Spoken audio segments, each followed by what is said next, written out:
Greetings from Castle Goring, from Nikki, Aurora, and from me. I think I'm succeeding to dodge a kiss from Aurora. Aren't these flowers behind me absolutely wonderful? I have to thank dear Robert Brown for them. Thank you so much. It's the second time he's sent such wonderful flowers. And I have to say, I love them. Thank you so much. Now, I have a message that somebody sent via my secretary, my private secretary, as he'd be very cross if I called him just my secretary. He's my private secretary. He's awfully, very, very nice and really rather grand, I have to tell you. He loves ticking off people at the palace. Oh dear, oh dear. Well, this message came via him. Somebody sent it to him. Please let Lady Colin Campbell know that her new book in the hardcover version, not just Kindle version, is available for purchase and shipping to the United States on amazon.co.uk. I didn't know that. I received mine on April the 16th, and I live in the US in Illinois, and they shipped it to me. Good. I am referring to her updated edition of Meghan and Harry, the real story, persecutors or victims. On her YouTube program, she mentioned interest in knowing what was available for US readers. Yes, it's been really rather confusing. And thank you so much for that. And now, today, I am going to plunge in. I'm going to save the really fabulously juiciful and wonderful bits for the weekend, but I am still going to hopefully dish up something that is worth eating and is, well, consuming, let's put it that way, and is a little bit delectable, because today we're going to start with Jamgate, because Jamgate is very interesting. I don't know how many of you have seen me on Dan Wooten's Outspoken, but if you have, you will see an allusion to this. So Julie Webster is one of several people, and I'm only going to read out two, who said, I'm busy writing to as many YouTubers as I can to let them know that I think the reason Meghan is putting out all this jam fiasco is to distract everyone from your new book, which I bought. It's all jam, jam, jam. Well, yes, there are many people who think that, so I will read out what Sarah Rose says, and then I will plunge in on the basis of this. Lady C, since we know how long it took her to put out a podcast, one of the easiest things possible, do you think they are doing all this Rolo Polo Jam and Pony show to distract from your book? Thank you. Just got mine today, 4:22 in the US from Blackwell's. And why aren't more YouTubers posting reviews of your new edition? We need your book out there in a major way if we are to see any comeuppance. How's the reception in the UK to you and yours? Well, I'm going to answer those two in one. There is a school of thought that Meghan has decided to massively distract from my book, which she knew, everybody knew, was coming out on the 4th of April. So, did she have prior warning? Yes. Has she done it? I don't know. Quite frankly, I don't care. But many people, both in the media and outside of the media, think that this is a massive distraction exercise, so to speak, so that nobody will focus on my book or its contents. Well, let me put it this way.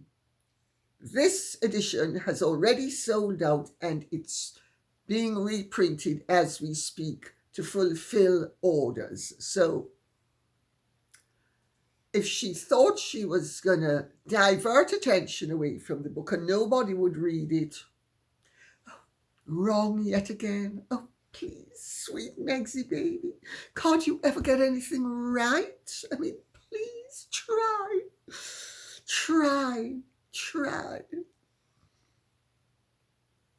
But that's not the only source of distraction, because Tom Bauer has waded in an article in the Mail, asserting that the dam of silence on Meghan's bullying at the palace has finally broken.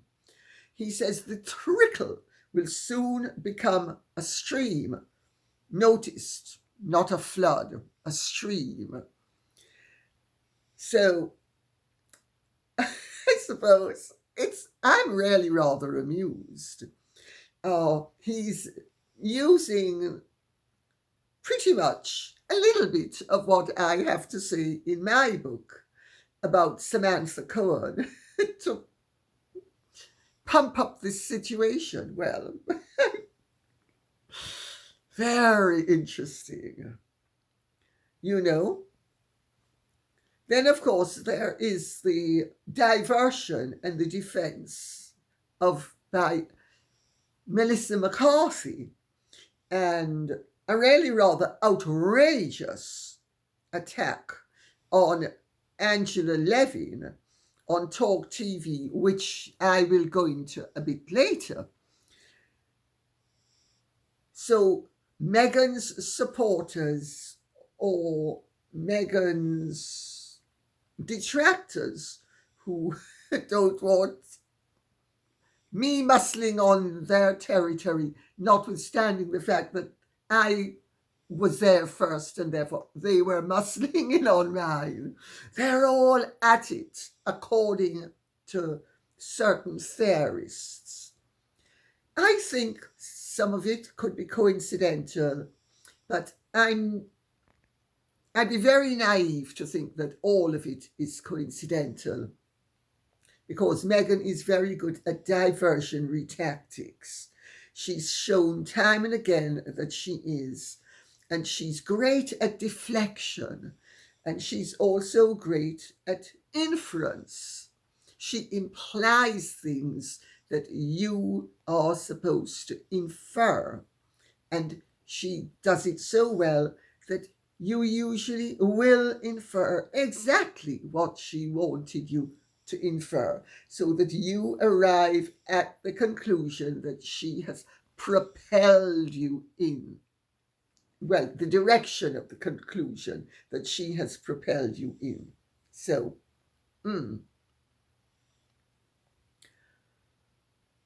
basically, the fact of the matter is, I couldn't care less. You know, I don't write books for immediate reward alone.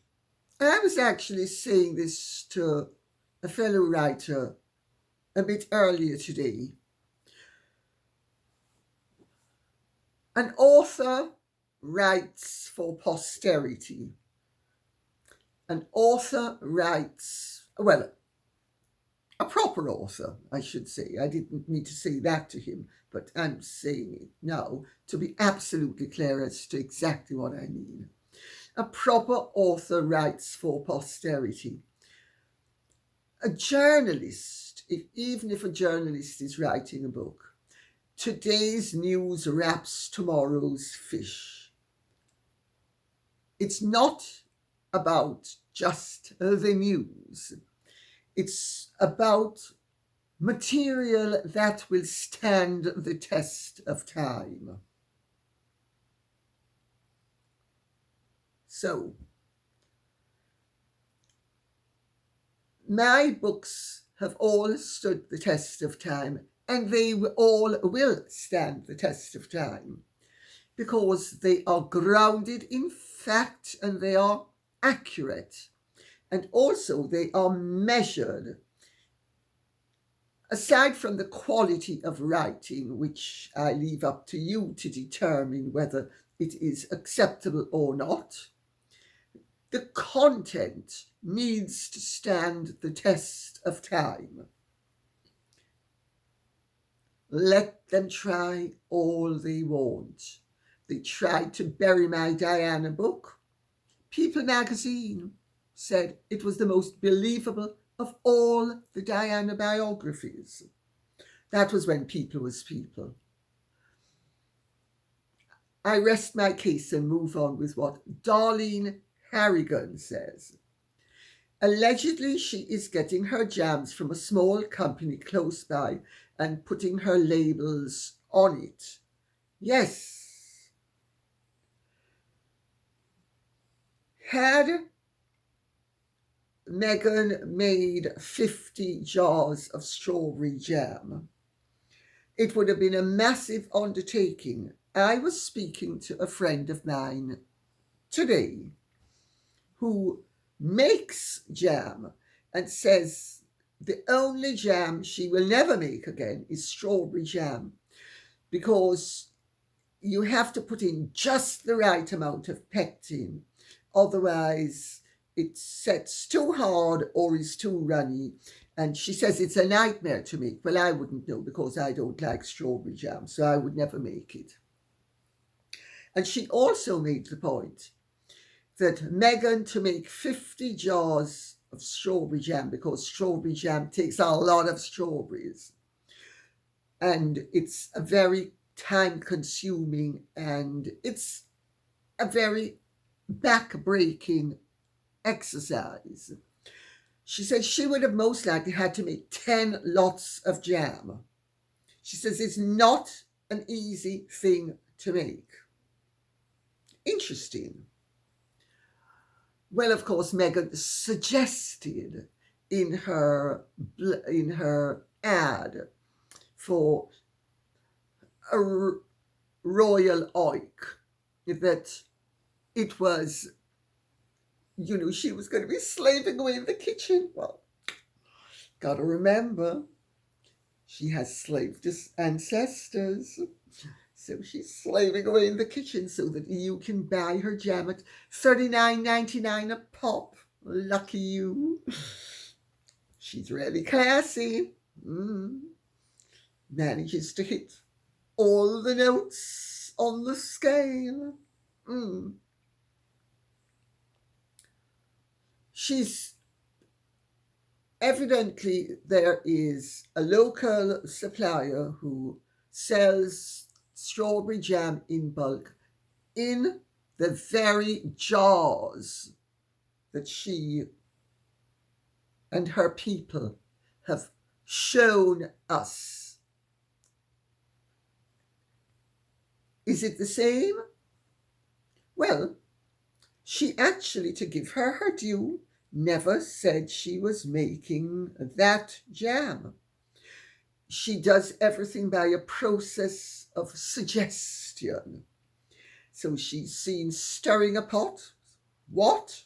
Well, maybe it was Hubble Bubble, Toil and Trouble, the three witches from Macbeth.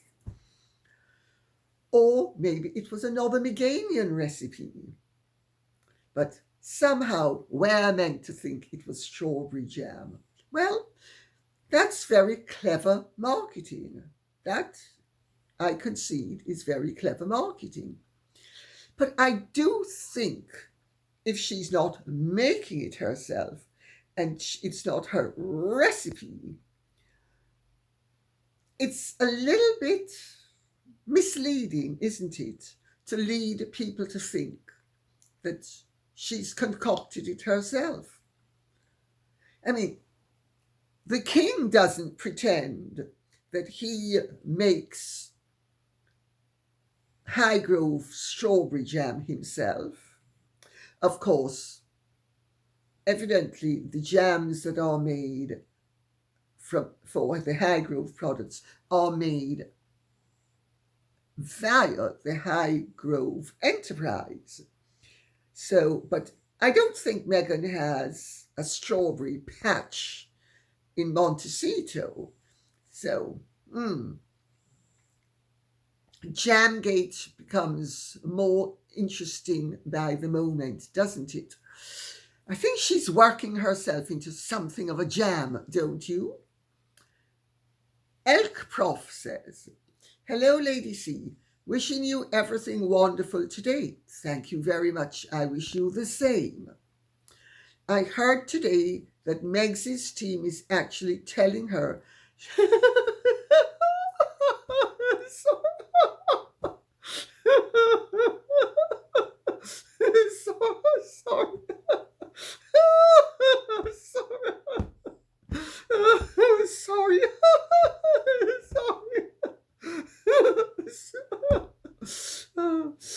Mickey, Aurora, come, smack Motty so that she can calm down.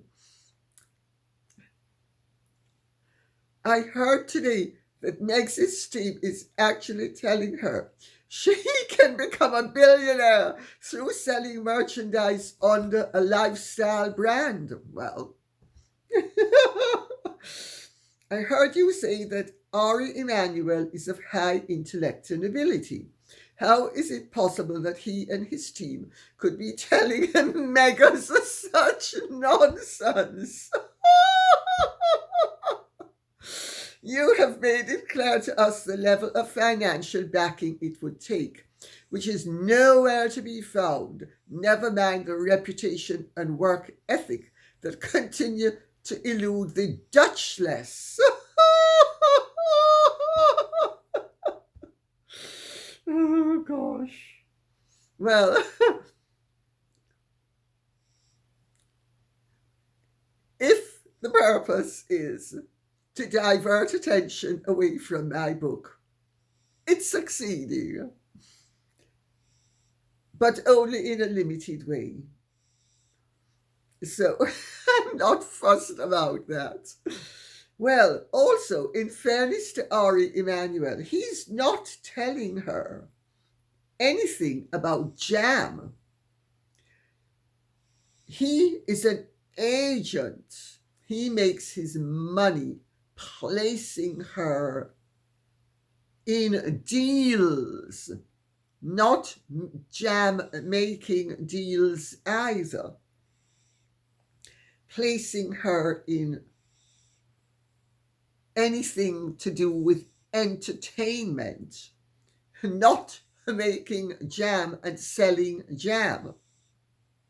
So let's keep Ari Emanuel out of this. He has nothing to do with the sale of the jams, if indeed they ever materialize. Because remember, 40 by 40, and goodness knows what else one could come up with. All those fly-by-night, pitch-by-day schemes that she comes up with.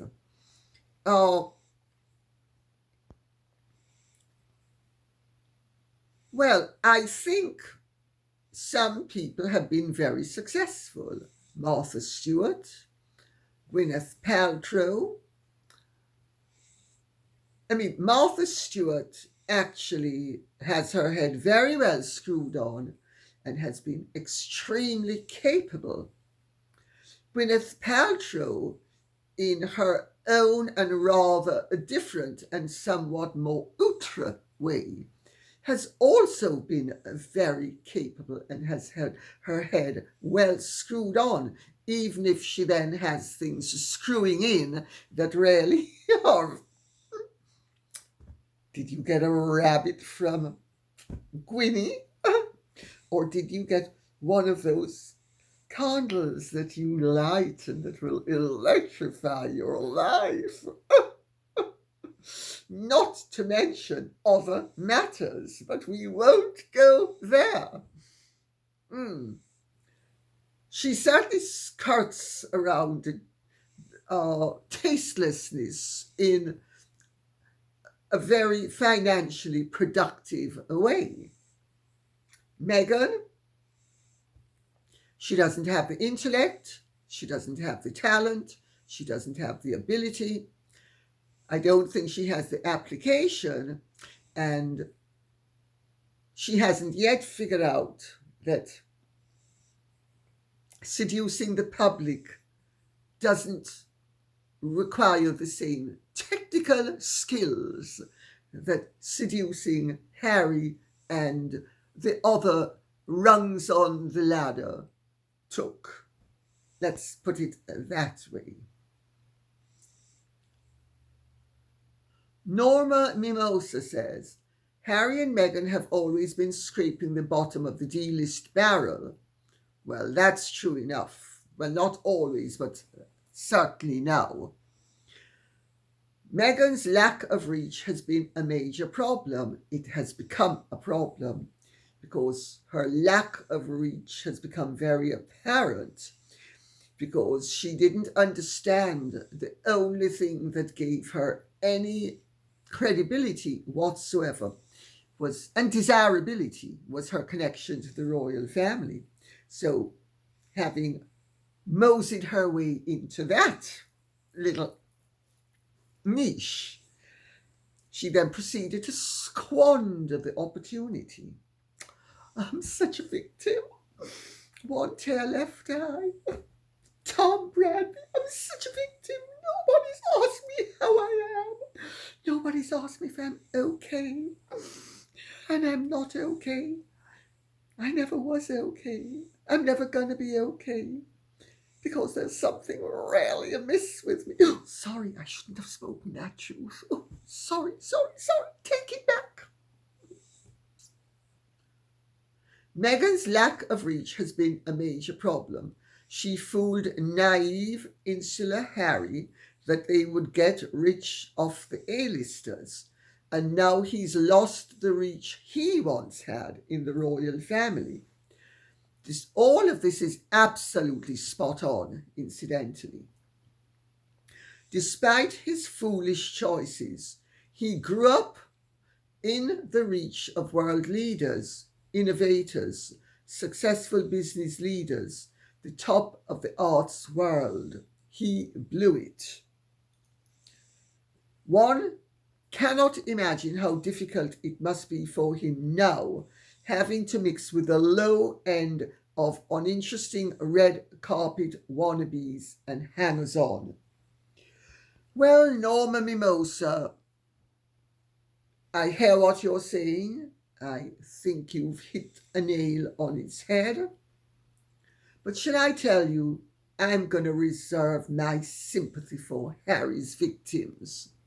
I'm going to reserve my sympathy for William, Catherine, Charles, Camilla. The list is pretty endless, so let's stop there.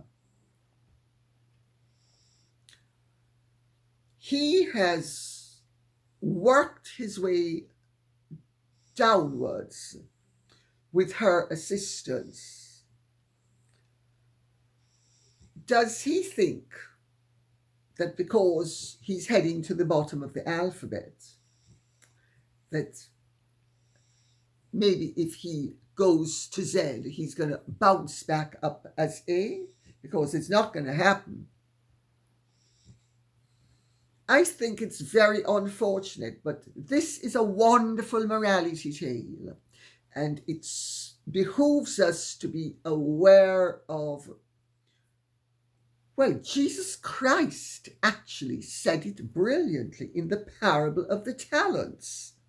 This is the parable of the talents being lived out on a daily scale, really. Or as Harry once put it, the Royal Truman Show, he thought he was in it before. Well, he's certainly in it now.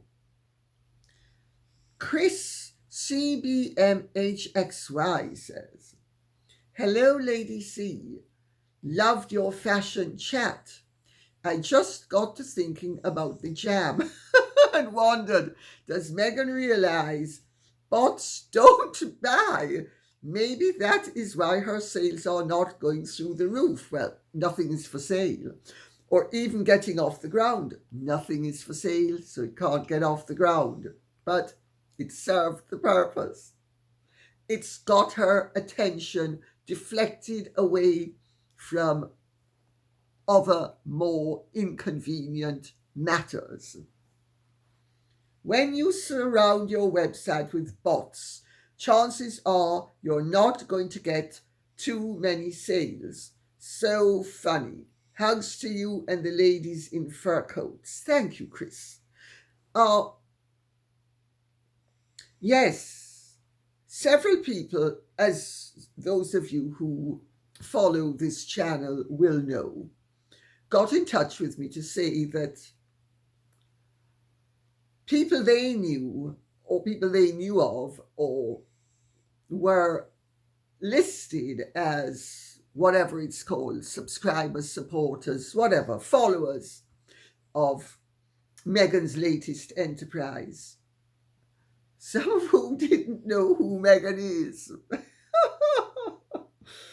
Well, maybe it's not really to make money. Maybe it's to make hay while the sun shines. And maybe it's to put on her Panama hat and protect her delicate skin from the scorching rays of reality and truth. Could be that. And certainly the scorching rays of rational scrutiny. Jennifer von Berg says, "Hi, Lady C. Another great show. Thank you. Did you see Angela Levin's exchange with J.J. Anisubi? I would love to hear your thoughts on it." Well, after you asked the question, I looked at it and I was beyond horrified. To those of you who don't know what this is, J.J. Anisubi is a presenter with Talk TV. I gather he is sometimes on a panel that discusses royal things and current affairs, and that he is often heavily outnumbered because many of them are not supporters of his view that Meghan may be being given a harder time than she deserves. Let's put it that way. It needs to be said he is black, and it needs to be said because the suspicion has to arise that his support for Meghan is based on emotion rather than a fact. But he, whatever his sympathies are, his attack of Angela Levin was absolutely outrageous. He clearly set out to ambush her, and to an extent he succeeded. I have seldom seen such an unprofessional and, may I say, abusive and low attack from one journalist to another. It was, as she observed, disrespectful.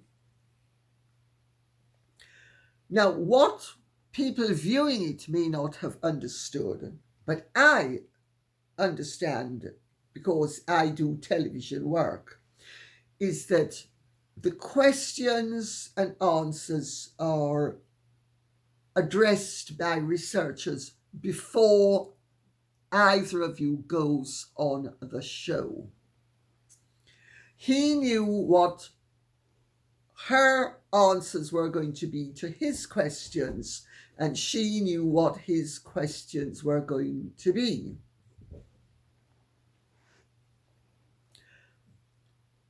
Proof of that is that when she said that Meghan leads Harry, there were 2 clips or 3 clips. I don't remember whether it was 2 or 3, but there were at least 2 clips. I think there might have been 3 clips of Harry leading Meghan.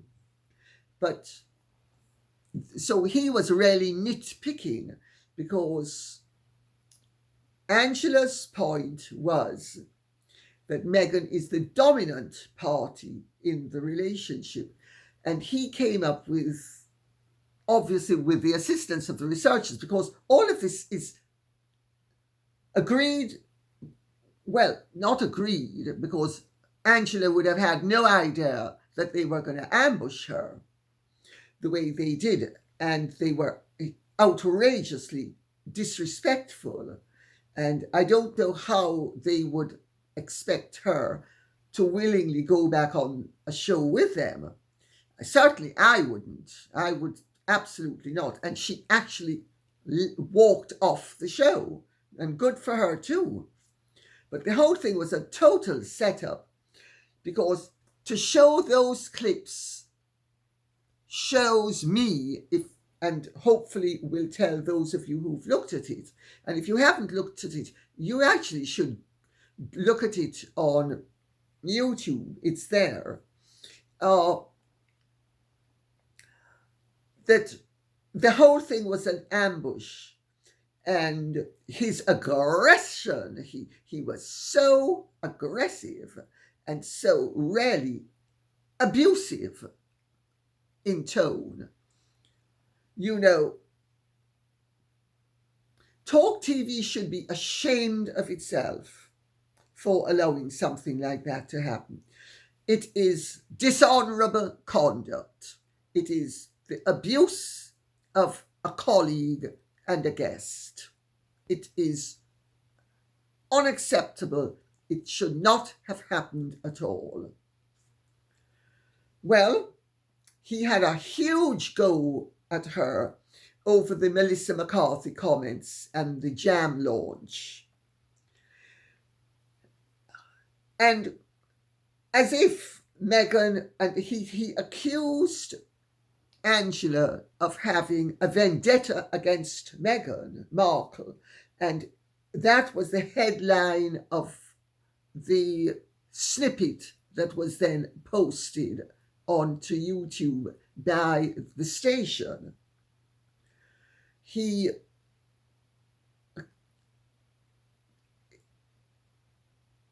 pointed out to him that she knows Harry, that she followed Harry for 15 months to write a biography of him. And he doesn't know Harry. And so he didn't have a right to be telling her that her opinion of and her assessment of a situation was prejudicial to Meghan when she knows Harry. So she made that point. Then he told her, he said, "You sound like a troll." Can you imagine the disrespect, the insult? I mean, I would have stopped the interview right there. I most likely would have stopped it earlier, actually. Or beaten him into submission the way I did with Philip Schofield, by hammering home a few facts. Because the only way to deal with people like that, you know, I had a therapist called Basil Panzer who used to say, when you're being bullied by a bully, just pick up a bigger club. So, and your tongue should be the one that does the clubbing, just lash away. And Angela was very measured, and when he accused her of being a troll, which is totally outrageous, she is a respected biographer as well as a respected journalist. Her response was, You are being disrespectful, which she was. Then she continued perfectly agreeably about the setup with Abigail Spencer and the farce of a scene. Then he attacked her again, and at that point she said, well, sorry, this interview is at an end, and left, as she ought to have. She should have done it earlier. So then he asks, has Meghan been successful? Yes. Has Harry? Yes. No, JJ Anisubi. Meghan and Harry haven't been successful. They have failed. What do you regard as success? Turning yourself from one of the most popular and respected couples on earth into one of the most reviled couples on earth. Success? Or do you think because they have treacherously lied and sold their relations down the river for filthy lucre, that emulating Judas Iscariot is being a success? I mean, unbelievable. I can tell you something. He was absolutely vicious and nasty, and there is little doubt in my mind that he set out to be as abusive towards her as he could. And he's young enough to be her son, depending on his age, maybe even her grandson. I mean, unbelievable. So not only is he disrespectful to a colleague, and not only is he actually twisting the facts, but he set out to be abusive. You could see it. So what do I think? I think she was absolutely right to terminate the interview. And let's see if people complain to Ofcom about that. Let's wait and see, because they're always complaining about anything to do with Harry and Meghan. So let's see if there are any consequences. I suspect there will be none. Pop Cult says, Dear Lady C, congratulations on your book and tour. I hope one day we can welcome you to this US shore. I wonder if you read, past tense, the new and rather brave piece on Harry in the Spectator. I did. The article points out the Sussexes' involvement in US politics that might have a negative ripple effect on the monarchy in the UK. I know you don't consider them agents, and I very much would like to believe you, but as the campaign is heating up in the US, their unfortunate meddling in politics is becoming more and more clear. Thank you for all the wonderful podcasts and for creating a wonderfully informed and outspoken community. From Laszlo from New Jersey. Hello, Laszlo. Thanks for that.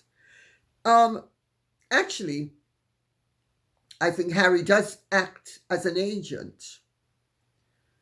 I don't think he's an agent of the British state, but he certainly acts as an agent for censorship.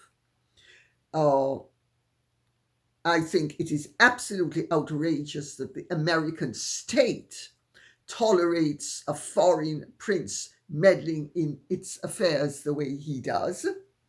Meghan, of course, has a right to meddle. She is an American. Of course, being a royal duchess, she should not be meddling, but the rules don't apply to them. Unless, of course, you're speaking about the JJ, whatever his name is, Anisubis of this world, in which case the rules shouldn't apply to them, because anything they do is acceptable, and any harm they cause is well earned, but any defense that anybody would put up against their incursions is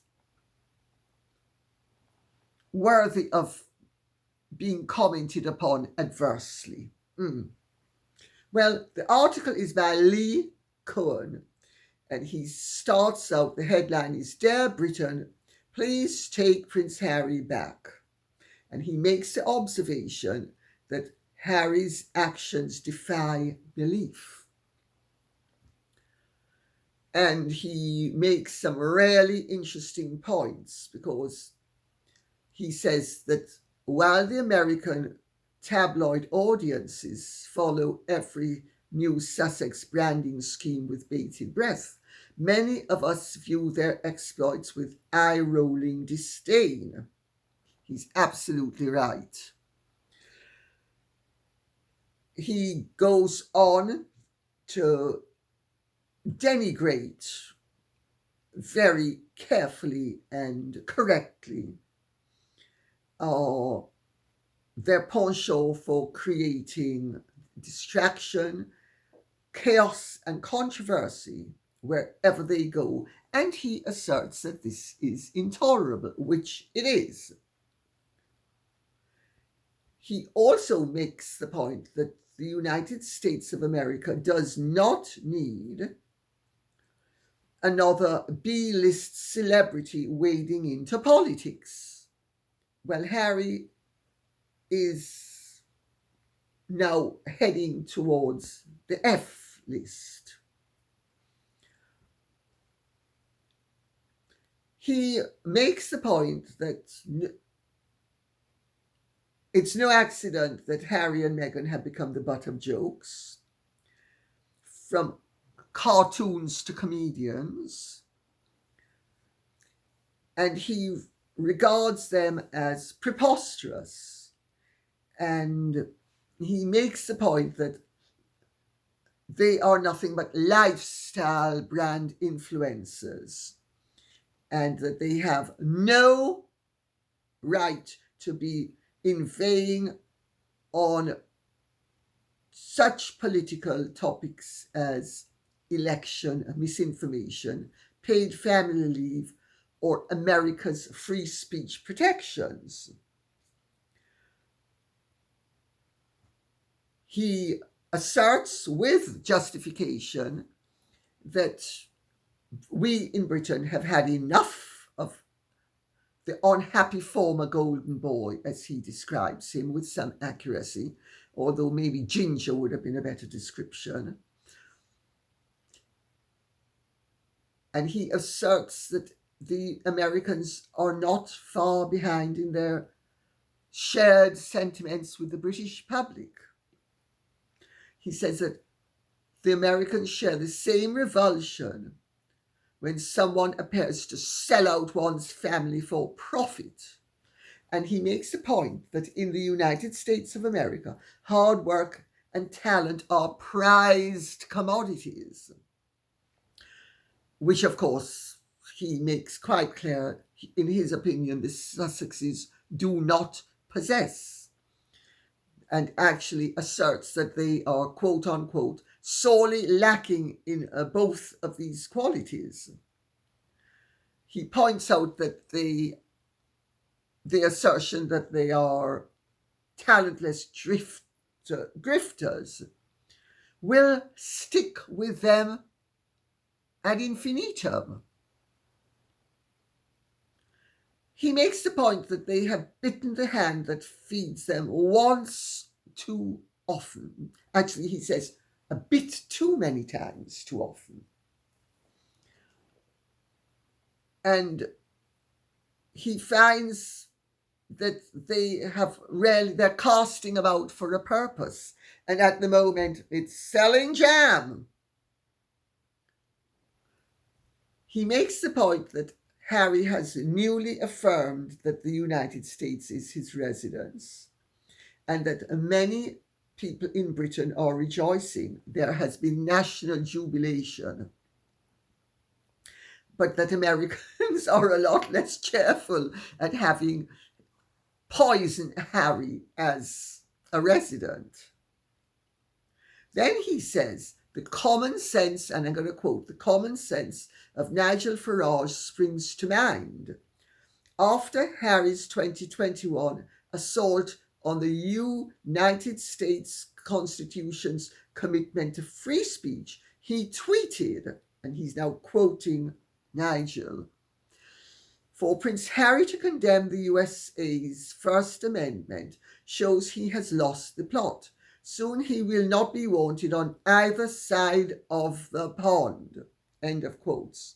And Mr. Cohen ends with, and here we are, making it quite clear that Harry is as unwanted in the United States of America as he is here. What gets me is the total squandering of a position of eminence that could have done so much good for so many people. And they have made a mockery not only of their status and station in life, but of everything that they should be respecting.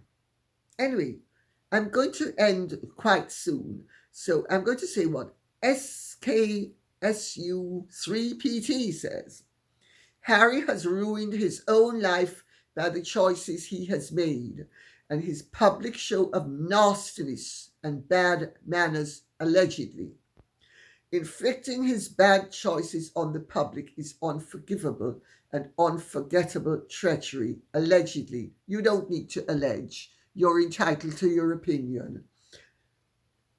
I think people in the millions now agree with you. And so we will end with the second part of this person's statement. Lady C, you have started... sorry. Oh dear. I better wake up the girls to crush my head back into shape. Lady C, you have started a global trend. Everyone is wearing beautiful hairbands and dangling earrings, not as grand as yours, but they love the look, love a show on jewelry and accessories. Your views on this would be of interest to many. Love your style. Thank you very much. Yes, several people are telling me that I've started a trend. I think I might not have started it. I think I might have revived it because, of course, headbands are a very traditional thing. But I tell you why I wear them. Because they are convenient, they are glamorous, they coordinate and complete an outfit, and you don't need to waste any time doing your hair. All you need to do is, sorry, I'm losing my voice. All you need to do is put on the headband and you're ready to go.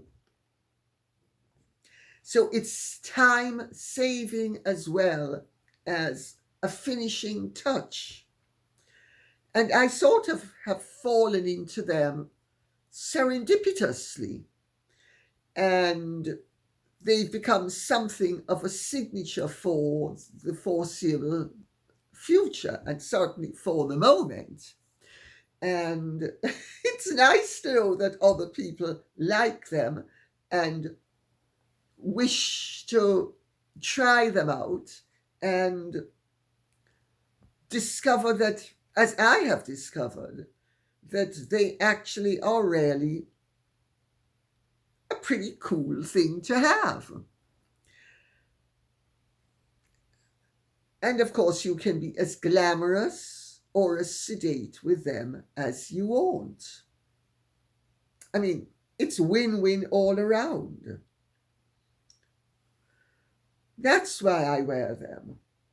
It's how much longer for is open to question. Who knows? It may be 5 years, it may be 2 years, it may be 6 months, it may be 9 months. It may be forever. I don't know. But they've certainly... I just started wearing them because it was such a convenient way of completing an outfit and not having to worry about my hair, because I'm really busy. And the less time something takes, the better, because it frees up my time for something else. And I've always liked getting dressed as quickly as possible. It goes back to my days as a model when we had to do everything ourselves and you had to be quick. So I don't waste a lot of time getting myself together. And any aid to celerity is welcome where I'm concerned. And on that note, I will say thank you very much for listening. I hope this has been of some interest to you. If it has, please keep the questions and comments coming in. And on Saturday, I think I am going to address something that you might find interesting, a matter of some moment. Okay? Thank you so much. God bless. And if you have enjoyed this, could you please like, share, subscribe, press the notification bell, and take good care. Bye-bye.